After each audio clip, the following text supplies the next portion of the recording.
Asinkaba fanidada omanabu Asinkaba fanidada omanabu Asinkaba fanidada omanabu Asinkaba fanidada omanabu omanabu qabdatu manabu omanabu jirta tomanabu omanabu sikabo manabu omanabu abako manabu omanabu qabdatu manabu omanabu jirta tomanabu omanabu sikabo manabu omanabu abako manabu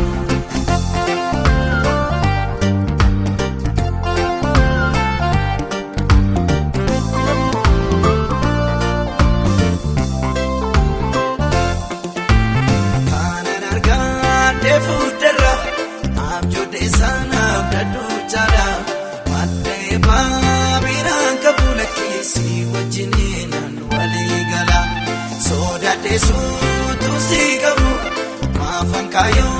kogodufa bakela fauna fakatu obdikego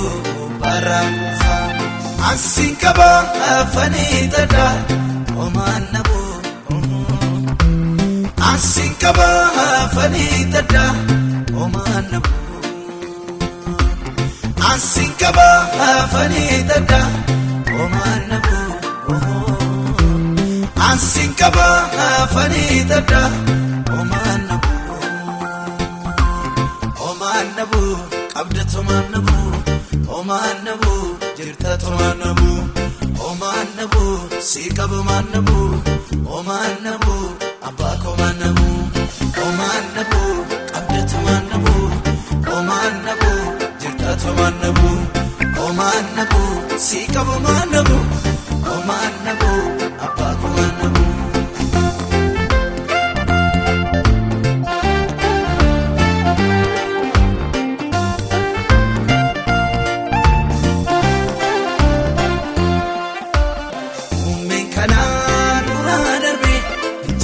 Loli yena yekatu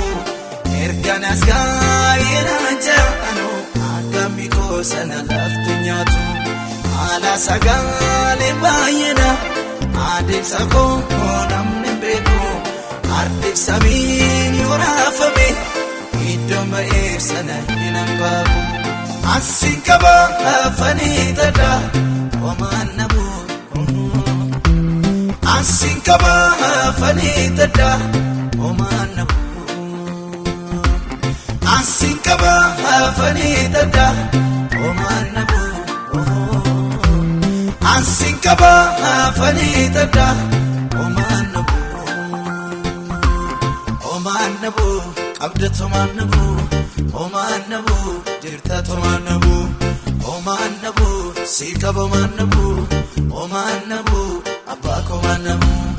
omanabu qabdatu manabu omanabu jirta tomanabu omanabu sikabo manabu omanabu abako manabu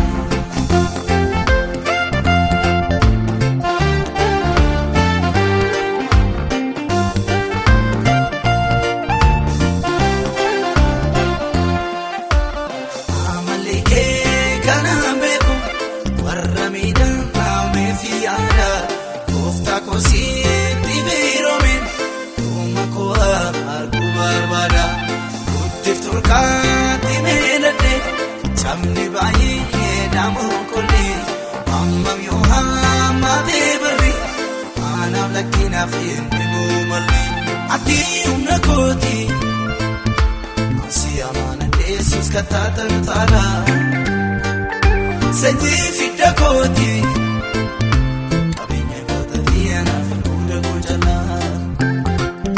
Siwachinjal kabe akani yellane nonem beka karako silai sandadabe lechara na futama sigoder kako ati unakoti asiyamana Jesus katata tala sanyi fidakoti